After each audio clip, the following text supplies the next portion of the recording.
আমরা যে পরামর্শ দিয়ে গেলাম সেগুলোকে আপনারা কনসিডারেশনে নেবেন, নিয়ে দ্রুত যাতে আবার দেশ একটা শৃঙ্খলার দিকে ফিরে আসে সেই উদ্যোগ আপনারা গ্রহণ করবেন। এখানে কথা ছিল পরের দিন ইনি সংসদ ভেঙে দিবেন, পরের দিন বেগম খালেদা জিয়াকে মুক্ত করে দেবেন এবং দ্রুততম সময়ের ভিতরে একটা অন্তর্বর্তীকালীন সরকার কাঠামো গঠন করবেন। 8 তারিখ পর্যন্ত এগুলো হয়েছে। বাংলাদেশে 5, 6, 7, 8 এই 4 দিন কার্যত কোনো সরকার ব্যবস্থাপনা ছিল না। আইন শৃঙ্খলা রক্ষাকারী বাহিনী ছিল না। রাস্তায় তাও সীমিত জায়গায় কেবল সেনাবাহিনীর সামান্য টহল ছিল। দুনিয়ায় বহু জায়গায় এই ধরনের ঘটনার প্রেক্ষিতে সরকার কোথাও পালিয়ে গেছে, কোথাও জনতার হাতে ধরা পড়েছে, ক্ষমতা থেকে নিক্ষেপ করা হয়েছে, ছুঁড়ে ফেলা হয়েছে। সেই সমস্ত জায়গায় বহু কাণ্ড কারখানা ঘটেছে। বিপ্লব এবং অভ্যুত্থান পরবর্তী সময়ে ব্যাপক জীবনহানি হয়েছে, বিভিন্ন ধরনের আনরেস্ট তৈরি হয়েছে। বাংলাদেশ তার ব্যতিক্রম। আমরা সে রাতেই 5 তারিখ রাতেই জাতিকে আহ্বান জানিয়েছিলাম ধৈর্য ধরার জন্য, শান্ত থাকার জন্য এবং বাংলাদেশকে ভালোবাসা এই নাগরিকগুলো যাতে আইন শৃঙ্খলা ফিরিয়ে আনার ক্ষেত্রে ভূমিকা পালন করেন, স্বপ্রণোদিত হয়, আমরা আহ্বান জানিয়েছিলাম। আলহামদুলিল্লাহ, বাংলাদেশ নতুন ইতিহাস সৃষ্টি করেছে যে এরপরে বড় ধরনের কোনো ব্যত্যয় ঘটেনি। যা হয়েছে খুবই মিনিমাম। সেটা আমরা যে সমর্থন করি তা না, কিন্তু আমাদের সমর্থনে কিছু আসে যায়। যারা করেছে তারা কেউ আমাদেরকে জিজ্ঞেস করে এগুলা করে, তবে এইগুলাকে সামাজিকভাবে কেউ প্রশ্রয় দেয় নাই, যার কারণে খুব দ্রুত সময় এগুলো বন্ধ হয়ে গেছে, খুব মিনিমাম। এরপরে আপনারা দেখেছেন এই সরকার দায়িত্ব নেওয়ার পরে 6টা কমিশন গঠন করেছিল সংস্কারের উদ্দেশ্যে। এই 6 কমিশন যথারীতি সরকারের কাছে তাদের রিপোর্ট পেশ করে নির্দিষ্ট সময়সীমার ভিতরে। তারপরে সরকার যেই সংবিধান ব্যবহার করে, সংবিধানের কথা বলে জনগণের উপর দফায় দফায় ফেসিবাদ চাপানো হয়েছিল, বিশেষ করে বিগত 15.5 বছরের দুঃসহ যন্ত্রণা, যার ছাতাকলে শুধু বিচার বহির্ভূত 2663 জন মানুষকে খুন করা হয়েছে।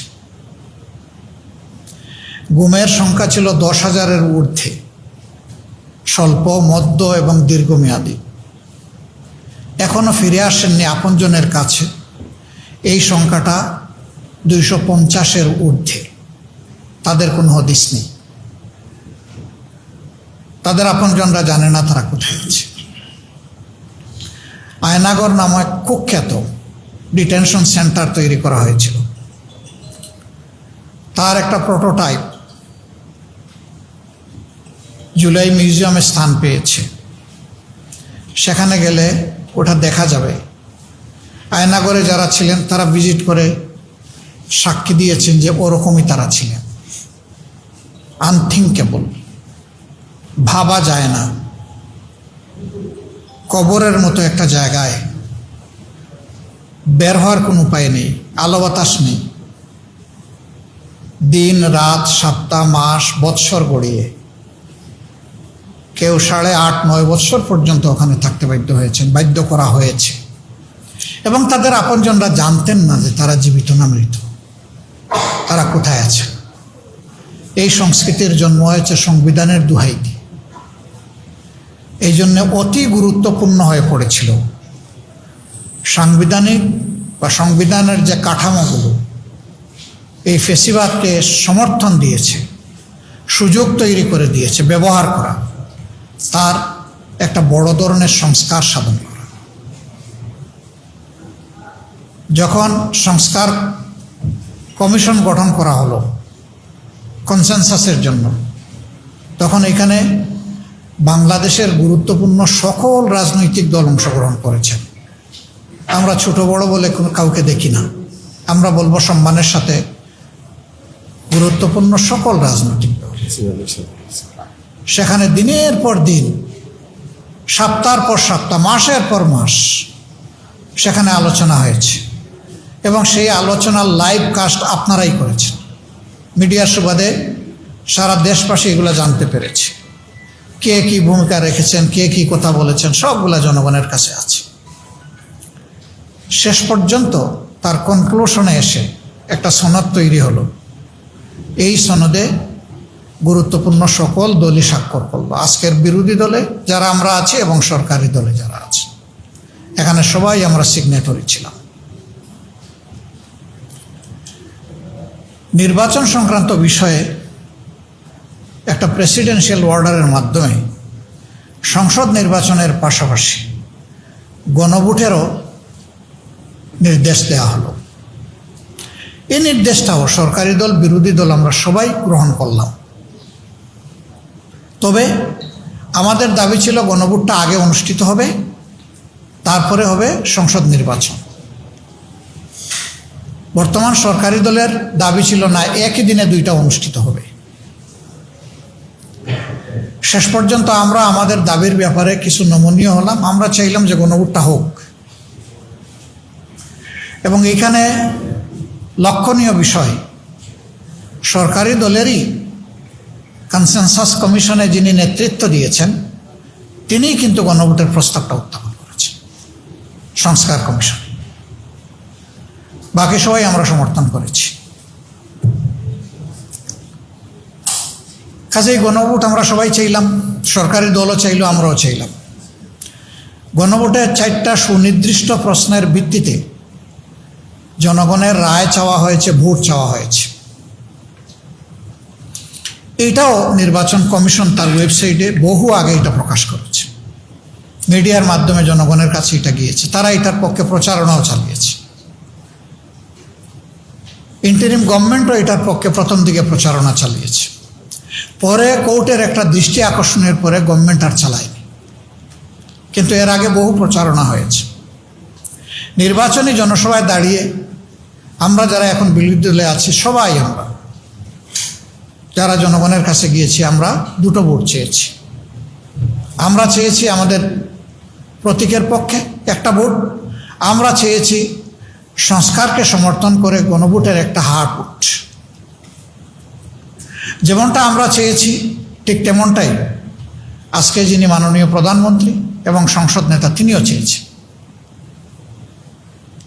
এবং অনুরূপভাবে তাদের অনেক নেতা চেয়েছে।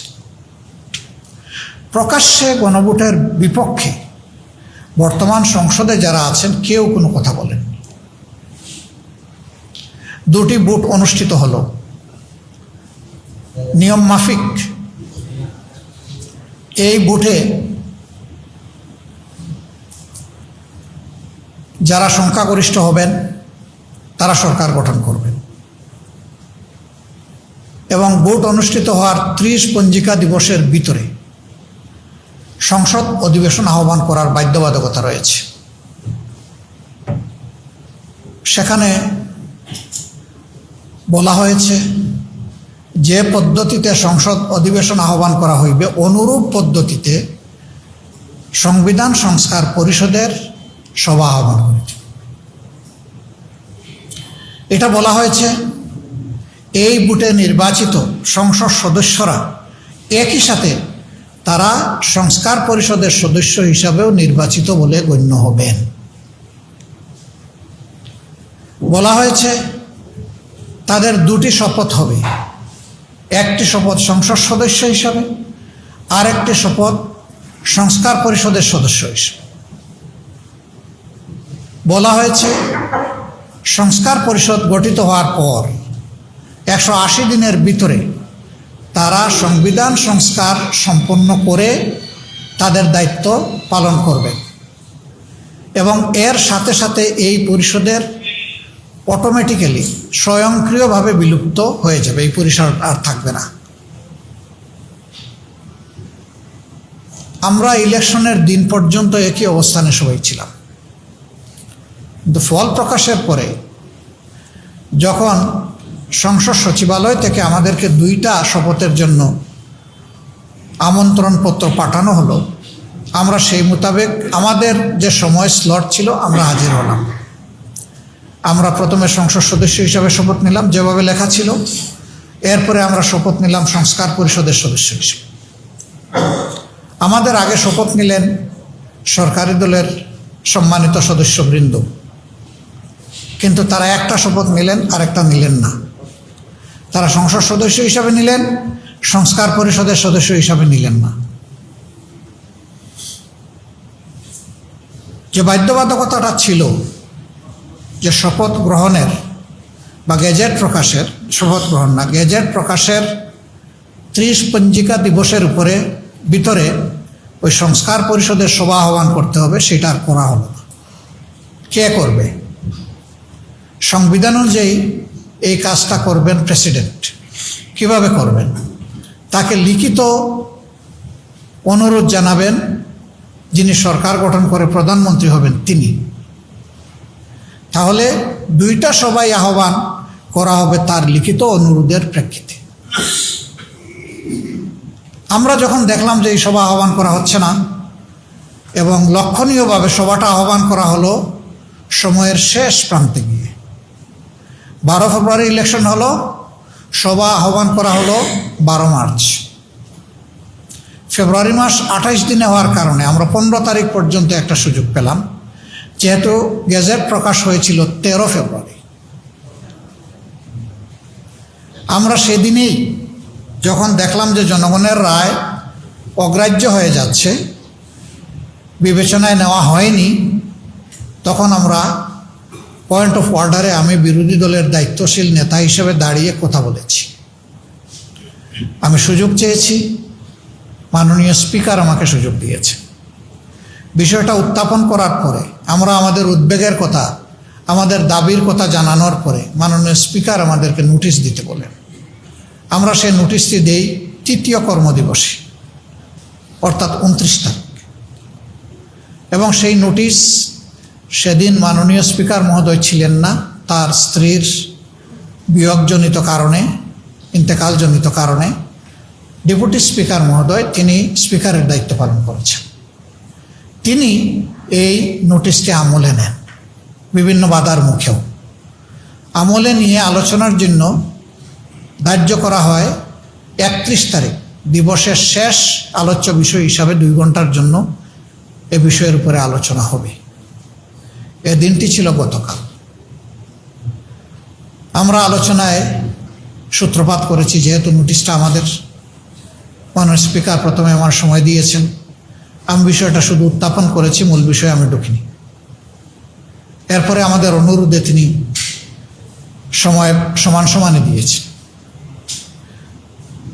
আমাদের পক্ষে যারা কথা বলার তারা তাদের যুক্তি কথাগুলো তুলে ধরেছেন, সরকারি দলও তুলে ধরেছে। সরকারি দলের পক্ষ থেকে অসঙ্গত কিছু কথা এসেছে, তার প্রতিবাদ আমাদের যারা কথা বলেছেন তারা করেছে। আর কিছু জিনিসের প্রতিবাদ আমরা করতে পারি, কারণ শেষ বক্তা ছিলেন সরকারি দল থেকে মাননীয় আইনমন্ত্রী। তিনি একটা ভুল তথ্য দিয়ে জাতির সামনে কথা বলেছেন। এটি ছিল এর আগে স্বরাষ্ট্রমন্ত্রী জনাব সালাউদ্দিন আহমদ তিনি বক্তব্য রেখেছেন। তার বক্তব্যে অনেক কথাই তিনি বলেছেন, কিছু কথা আমরা জবাব দিয়েছি, আর একটা প্রস্তাব তিনি দিয়েছিলেন। তিনি প্রস্তাব দিয়েছিলেন যে ওনারা জুলাই সনদ অক্ষরে অক্ষরে বাস্তবায়ন করবেন। এটা হবে একটা বিশেষ কমিটি গঠনের মাধ্যমে, সংসদীয় বিশেষ কমিটি, সংবিধান সংশোধনের উদ্দেশ্যে। আমরা বলেছিলাম যে জনগণের কাছে যে গণভোটের জন্য রায় চাওয়া হয়েছে, সেখানে সংবিধান সংশোধনের জন্য রায় চাওয়া হয়নি, রায়টা চাওয়া হয়েছে সংবিধান সংস্কারের জন্য। জনগণ যে রায়টা দিয়েছে আমরা ওইটার পক্ষেই দাঁড়িয়েছি। কাজেই এখানে সংবিধান সংশোধন সংক্রান্ত কোনো কমিটি এখানে অপ্রাসঙ্গিক। যদি সদিচ্ছা নিয়ে তারা এই প্রস্তাব দিয়ে থাকেন তাহলে এটা এই সংস্কার সংক্রান্ত বিষয় হবে। এবং আমাদের শর্ত ছিল, যদি এই কমিটিকে অর্থবহ একটা কমিটি হিসাবে ফাংশন করতে দেওয়ার ইচ্ছা থাকে তাহলে সরকার এবং বিরোধী দল থেকে সমান সংখ্যক সদস্য নিতে হবে। তারা অবশ্যই এটার আপত্তি করেছেন। এরপরে আলোচনা শেষ হয়ে গেছে। আইনমন্ত্রী দাঁড়িয়ে বলেছেন যে আমি তাদের প্রস্তাবে আংশিক রাজি হয়েছি, অর্থাৎ আমি সংবিধান সংশোধন সংক্রান্ত যে কমিটির প্রস্তাব দেওয়া হয়েছে এটা আমি মেনে নিয়েছি। না, আমি বলেছিলাম এটা হতে হবে সংবিধান সংস্কার সংক্রান্ত, এবং আপনারা শুনেছেন এটা স্পষ্ট বক্তব্য ছিল আমার। আমাকে মিসকোট করার কারণে মাননীয় স্পিকার যখন বিষয়টা সমাপ্তির দিকে গেলেন আমি বলেছিলাম যে আমার কৈফিয়ত আছে, আমাকে সুযোগ দেওয়া হোক। স্পিকার মহোদয় বললেন, আজকে যেহেতু কর্মঘণ্টা যা নির্ধারিত ছিল শেষ হয়ে গেছে, আপনার কথা থাকলে কালকে শুনবো, আপনি বলতে চাইলে। যথারীতি সংসদের কার্যপ্রণালী বিধি অনুযায়ী এই ধরনের কোনো বিষয় থাকলে প্রশ্নোত্তর পর্ব শেষ হওয়ার পরে এটাতে আসা যায়। আমি সেভাবেই দাঁড়িয়েছি আজকে, এবং তিনি আমাকে সুযোগ দিয়েছেন। সুযোগ দেওয়ার পরে আমি তার কাছ থেকে ক্লিয়ার জানতে চাইলাম, আলোচনা তো হলো, সিদ্ধান্ত কি? আপনারা শুনেছেন আমি প্রথমে যে সঠিক তথ্য দেননি আইনমন্ত্রী সেইটা আমি বলেছি, ওইটার প্রতিবাদ করেছি। এরপরে আমি জানতে চেয়েছি যে এটার স্পষ্ট কি পাইলাম আমরা এখান থেকে। তিনি কিছু রেফারেন্স টেনে অতীতের এই মুলতবি প্রস্তাবের কি অবস্থা হয়েছে সেটা উনি বর্ণনা করে মাত্র 3টা প্রস্তাব গৃহীত হয়েছিল বলে সংসদকে তিনি অবহিত করে বললেন যে এই প্রস্তাবটাও গ্রহণ করা হয়নি, এটা আলোচনার মাধ্যমে শেষ হয়েছে। আমরা তখন বললাম যে আমরা তো সংকটের প্রতিকার চেয়েছিলাম, সংকট সৃষ্টি করতে এখানে আসিনি। কিন্তু আমরা খুবই আশাহত হলাম যে জাতির দেওয়া এই ম্যান্ডেটটাকে বেমালুম অগ্রাহ্য করা হলো, অপমান করা হলো। আমরা সেই গণভোটকে, জনগণের চূড়ান্ত অভিপ্রায় এবং রায়কে আমরা অমান্য এবং অগ্রাহ্য করতে পারি না, অসম্মান করতে পারি না। এই জন্য তার প্রতিবাদে আমরা ওয়াক আউট করছি। তখন তিনি দৃষ্টি আকর্ষণ করে আবার সাথে সাথে বললেন যে এই সংক্রান্ত আরেকটা নোটিশ মুলতবি প্রস্তাব হিসাবে এসেছে, সেইটা আমরা আজকে আলোচনা করব। আপনারা মেহেরবানি করে ওয়াকআউট না করে ওইটাতে অংশগ্রহণ করেন, মন খুলে কথা বলেন। স্পিকার মহোদয় ছিলেন না যেদিন এই নোটিশটা উত্থাপন হয়, তিনি তার স্ত্রীর ইন্তেকালজনিত কারণে অনুপস্থিত ছিলেন। সেই দিনই কিন্তু নোটিশটা উত্থাপন হয়েছে। তা আমি তখন জবাবে বললাম যে নোটিশটা দেওয়া হয়েছে মূলত জনগণের অভিপ্রায়কে চাপা দেওয়ার জন্য, এটা পরিকল্পিত একটা নোটিশ। আমরা ওটারও প্রতিবাদে, এই 2টার প্রতিবাদে আমরা এখন ওয়াকআউট করছি। আমাদের কথা এটাই ছিল।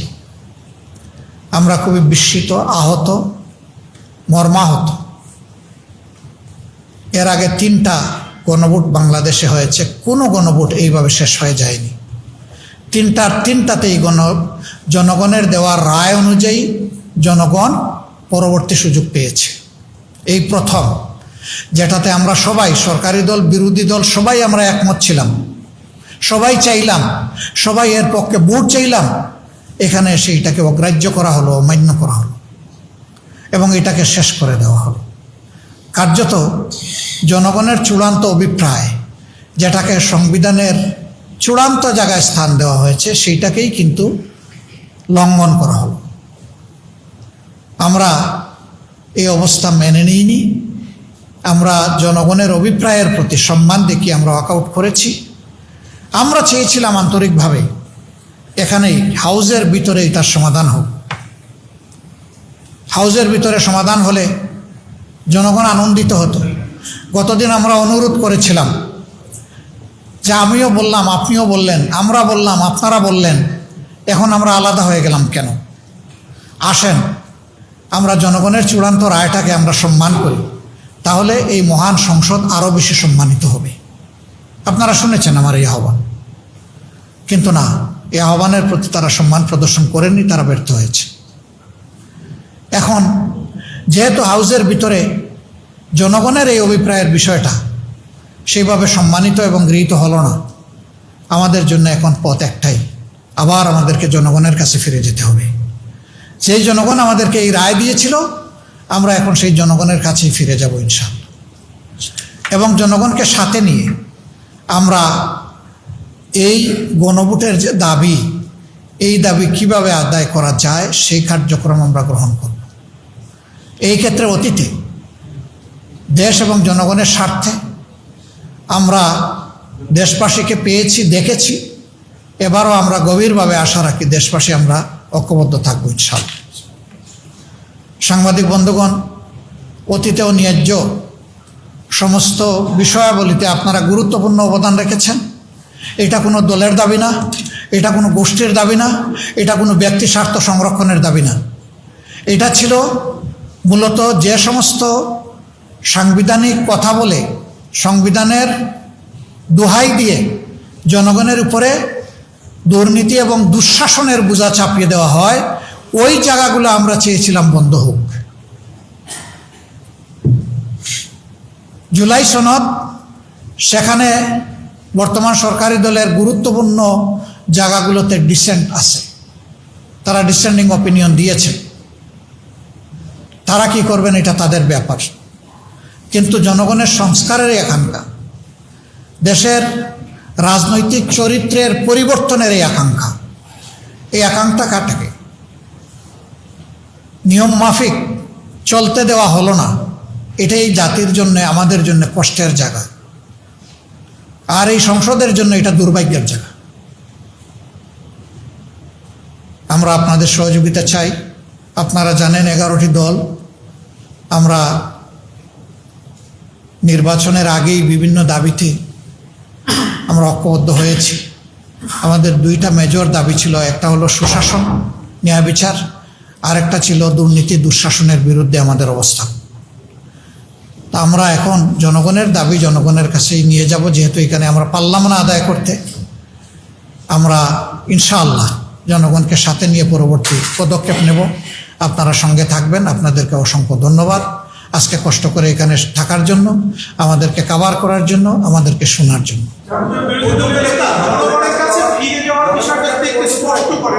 যে আসলে কি মানে আন্দোলনের কথা বলতে চাচ্ছেন নাকি একটু ক্লিয়ার করলে ভালো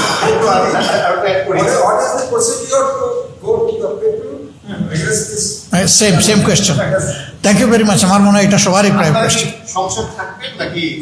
না না, আমরা সংসদে থাকবো না এটা বলেন নাই। আমরা সংসদ থেকে ওয়াক আউট করেছি, আমরা সংসদকে গিভ আপ করি নাই। আমরা তো সংসদের অংশ। আপনারা দেখবেন কালকে আবার ওই পরশু, কালকে বলছিলাম না যে রাত পোহালে আপনারা দেখবেন, আজকেও বলতেছি রাত পোহালে দেখবেন ইনশাল্লাহ। কালকে আমাদের ভূমিকা কী হয়। জি, আমরা তো সংসদ সদস্য, জাতির দেওয়া এই দায়িত্ব তো আমাদেরকে পালন করতে হবে। আমরা তো জাতির দেওয়া এই দায়িত্বকে আমরা অবহেলা করতে পারি না। আমরা ইনশাল্লাহ আপনারা কালকেই দেখবেন যে আমরা কি করি। এখন কথা হচ্ছে যে আমরা কি আন্দোলন গড়ে তুলব? নিঃসন্দেহে আন্দোলন ছাড়া আমাদের করার আর পথ কি আছে? আন্দোলন আমরা করব, জনগণকে সাথে নিয়ে করব। তবে আমি বলেছি যে আমাদের 11টি দল আমরা একত্রে বসে, দ্রুতই আমরা বসছি এবং বসে আমরা আমাদের সিদ্ধান্তগুলো নেব, আপনাদের মাধ্যমেই আমরা জানাবো। আপনারা সেই বৈঠকেরও খবর পাবেন এবং সেখানেও আপনারা আশা করি থাকবেন আমাদের সাথে। সরকারি দল বলছে সংবিধান সংশোধন করবে, আপনারা বলছেন চাচ্ছেন সংস্কার, এটার মধ্যে পার্থক্য। আচ্ছা, সংস্কার আর সংবিধান সংশোধন যদি একই জিনিস হইতো তাইলে কি কোনো ডিভিশন এখানে হতো? সহজ কথা তো। আর এরপরের কথা হচ্ছে, আমি বলেছি যে গণভোট হয় নাই সংবিধান সংশোধনের জন্য, গণভোট হয়েছে সংবিধান সংস্কারের জন্য। আমরা সেই দাবি নিয়ে এসেছি, ওখানেই আমরা থাকবো।